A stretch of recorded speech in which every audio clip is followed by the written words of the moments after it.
Hi boys and girls. Today we're going to read a really cool book. It's called Otis and the Tornado, and it's written and illustrated by Loren Long. Now as we read this book, we're going to think about the characters. Remember, the characters are the people or animals that we see in this story. So pay close attention and we'll see who the characters are after we're done. Otis and the Tornado.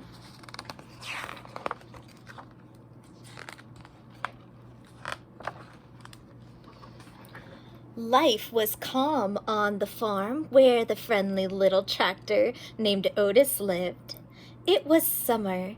The sun shined bright, the birds chirped, and after all the work was done, Otis and his friend, the little calf, liked to play.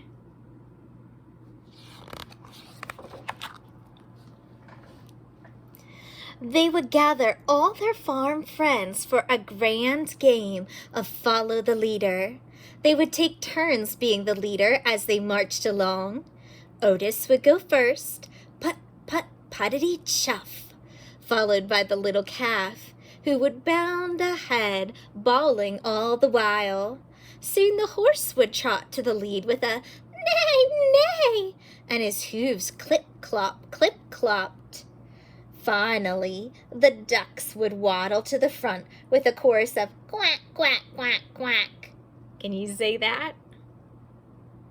They all followed the leader, up by the apple tree, around the barn, down the rolling hill, past Mud Pond, beyond the cornfield, across the meadow, and along the banks of Mud Creek. What a fun crowd they were. Everyone was very friendly, except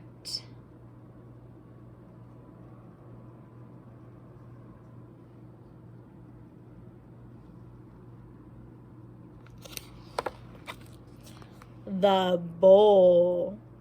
The bull was nobody's friend. When he was not in his pen, he was kept in a pasture all by himself.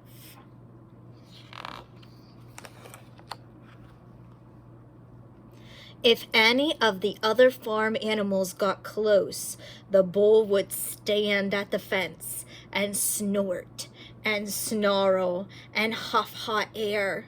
Suddenly, with a burst, he would run back and forth along the fence, and then he would stop and glare at them like a statue, never moving a muscle except to flare his nostrils.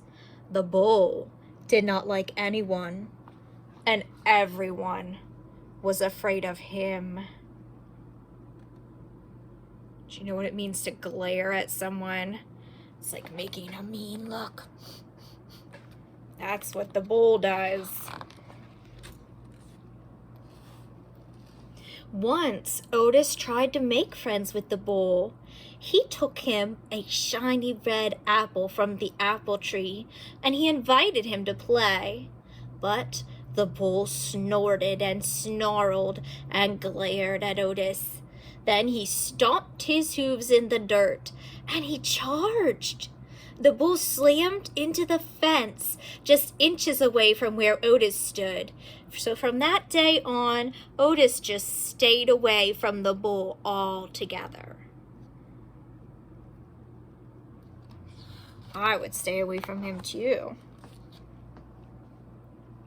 One day, the farm skies began to swirl and turn dark. The winds blew and the rain came down. The animals in the barn grew restless and jittery. The skies tumbled and turned and tumbled.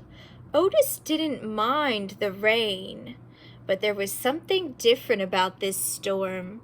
He could feel it deep down in his pipes. Do you know what's coming? All at once, the wind stopped blowing, not even a breeze, and the rain disappeared.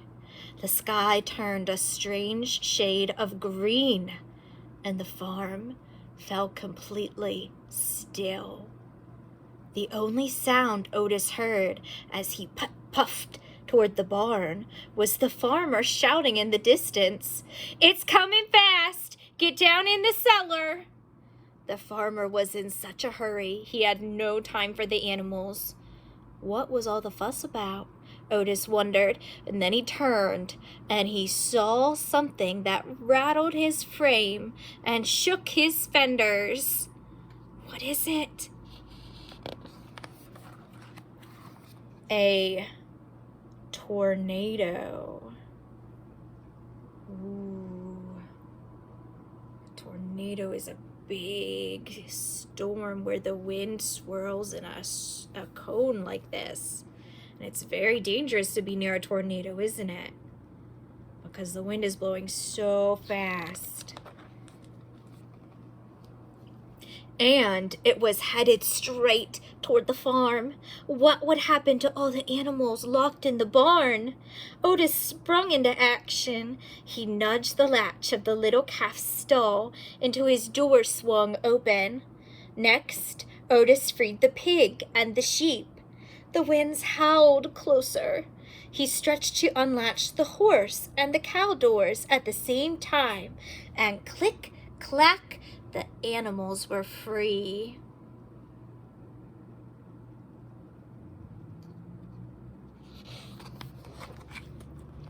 They followed Otis out of the barn and into the swirling wind. They followed him down the rolling hill, past Mud Pond, beyond the cornfield, across the meadow, over the bank, and down into Mud Creek. Tucked down at the bottom of the lowest part of the farm, Otis, the little calf, and all their friends felt safe. Otis sighed with relief. Now they just had to huddle together and wait for it to be over. Did you see what they did? It was actually really smart. If there's a tornado, you need to go down to the lowest place. It could be down in a basement or a cellar, or look, they went down in a ditch, down into a creek that's very low. And then the tornado goes over top, but it doesn't hurt you, right? Just blows right over them. But just as they squeezed close and tight, Otis heard an awful bellowing cry, the sound of a large creature in trouble. The bull. He was locked up in his pen. From the safety of Mud Creek, Otis saw the tornado speeding in the terrified animal's direction. Oh no. Lightning crashed. The tornado howled. The bull screamed. And in a flash, Otis was gone. He raced across the meadow. Put, put, puttity chuff. Beyond the cornfield, past the mud pond, up the rolling hill to the bullpen. Otis found the bull tucked under his shed and shaking in fear.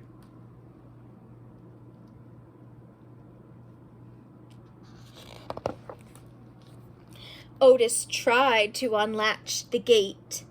It was locked. He slammed hard into it. The gate shook but held firm. Otis rammed it again. The gate teetered. The bull wailed like a baby. Otis spun around and threw himself in reverse, and he revved his engine, and he charged backwards into the gate. Crash! The gate shattered into pieces. Otis shook himself off, gave the bull a friendly chuff, and peeled out. It's a good thing he could break that gate.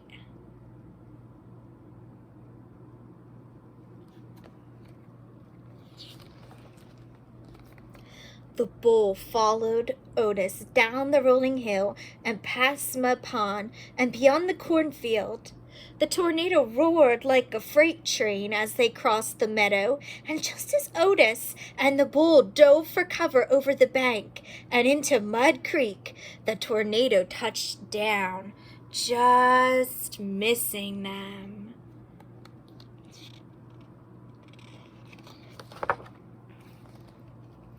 Otis and the little calf and the bull and all the farm friends ducked their heads and closed their eyes.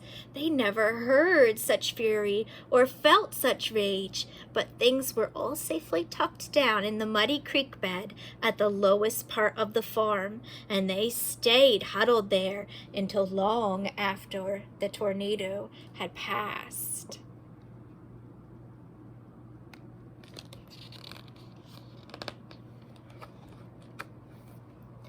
They came out only when it was calm and the sun shined bright and the birds began to chirp. They found that the farm needed great repairs. A lot of things need fixed, don't they? Look at the barn. But when the work was over and it was time to play, the farm friends discovered they had a new playmate. This one snorted and stomped his hooves in the dirt. He flared his nostrils and he huffed hot air. But instead of a snarl and a glare, he wore a happy grin and a friendly gaze, and he took his place in line with Otis and the little calf in a great game of Follow the Leader. The end. Wasn't that a great story? What were some of the characters you saw in the story? The main character was Otis the tractor, right? And there were some animals that were characters. There was the little calf and the bull, right? He was the grouchy one. And there were horses and pigs and sheep and ducks. They could all be characters. Also, we saw the farmer. He was a person that was a character. I hope you enjoyed that story of Otis. See you next time.